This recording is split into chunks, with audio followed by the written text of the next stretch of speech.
আসসালামু আলাইকুম রহমতুল্লাহ। আশা করি সবাই ভালো আছেন, আমরাও ভালো আছি। শারীরিকভাবে আমরা আলহামদুলিল্লাহ ভালো আছি, তবে মন মানসিকতা ভালো নেই। আমরা খুব দুঃখের সাথে আজকে এই ভিডিওটা করতেছি আপনাদের উদ্দেশ্যে। আহ, আপনারা সবাই জানেন মিরপুর 11-তে যে ঘটনাটা ঘটলো, খুব মর্মান্তিক ঘটনা। যেই 3 ছেলের ছিল মহিলাটার, এই 3 ছেলে যদি একটু খোঁজ খবর নিত, একটু যোগাযোগ করত, তার মায়ের খবরটা যদি রাখতো। মৃত্যু সবারই অবশ্যই আছে, মৃত্যু সবারই, আমাদের মরতে হবে, সবারই মারা যেতে হবে। তাও যদি ছেলেদের একটু ভালোবাসা, একটু আদর যদি পাইতো, ছোটবেলায় যেভাবে বাবা মা আমাদেরকে কত মায়া মমতা শাসন করে বড় করছে, বাবা মারা মুরব্বী হওয়ার পরে আমরাও যদি তাদের একটু যত্ন নেই, তাহলে হয়তো সুন্দরভাবে বেঁচে থাকতে পারতো, সুন্দরভাবে বাঁচতে পারতো। আপনারা সবাই জানেন, দেখেন যেই ঘরটাতে এই নূরজাহান বেগম নামে যে মহিলাটা, যে মাটা মারা গেছে, মনে হয় না যে গত 3-4 বছরও ঘরে কেউ ছিল। গত 3 বছরও কিন্তু এই ঘরটাতে কেউ ছিল না।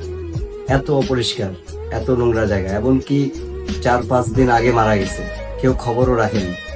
তাহলে বড় ছেলে সচিব, মেজো ছেলে উনি হলো বুয়েটের একজন শিক্ষক, এরপর ছোট ছেলে কানাডা প্রবাসী, প্রতিষ্ঠিত প্রবাসী। এই 3 ছেলে এত শিক্ষা মর্যাদা থাকা সত্ত্বেও কি লাভটা হলো? আপনারাই বলেন, কি লাভটা হলো যদি তার মায়ের খবরটাই যদি ঠিক মতো না রাখতে পারে? এমনকি এটা জানা গেছে যে ছোট ছেলে বা বড় ছেলে একটা ইন্টারভিউতে বললো যে তাদের যে সম্পত্তি আছে, সব সম্পত্তি নাকি তার মা বোনের নামে দিয়ে দিছে। যতই যাই কিছু করুক, আপনারা তো সবাই প্রতিষ্ঠিত, আপনারা 3 ভাই তো প্রতিষ্ঠিত। যদি সব সম্পত্তি দিয়ে দেওয়া হয়, এরপরও তো আপনাদের কমবে না। এত টাকা পয়সা দিয়ে আপনারা কি করবেন? এত টাকা পয়সা কই রাখবেন আপনারা, যদি আপনার মার যদি আপনারা যত্নই না নিতে পারেন? এত দুঃখ নিয়ে, এত কষ্ট নিয়ে মারা যেতে হলো। আমরা এটার অবশ্যই দৃষ্টান্তমূলক শাস্তি চাই, এবং এই 3 ছেলের কঠিন একটা বিচার হোক, আমরা এটা চাই। তাদের এই পৃথিবীতে বেঁচে থাকার কোনো অধিকারই নেই। দেখেন, মা তো মাই, সম্পত্তি ভাগ করে দিছে। সম্পত্তি কি আপনার মায়ের থেকে বড় কিছু? অবশ্যই বড় কিছু না। সম্পত্তি মা থেকে বড় সম্পত্তি এত কিছু নাই। তাহলে এই সম্পত্তির জন্য মাকে ছেড়ে তারা সরে গেছে বা মা থেকে দূরে সরে গেছে, তাহলে এই জিনিসটা আসলে ঠিক হয় নাই। একজন মা আপনার একটা সন্তানকে কত কষ্ট করে লালন পালন করে, কত কষ্ট করে তার লেখাপড়া করায়।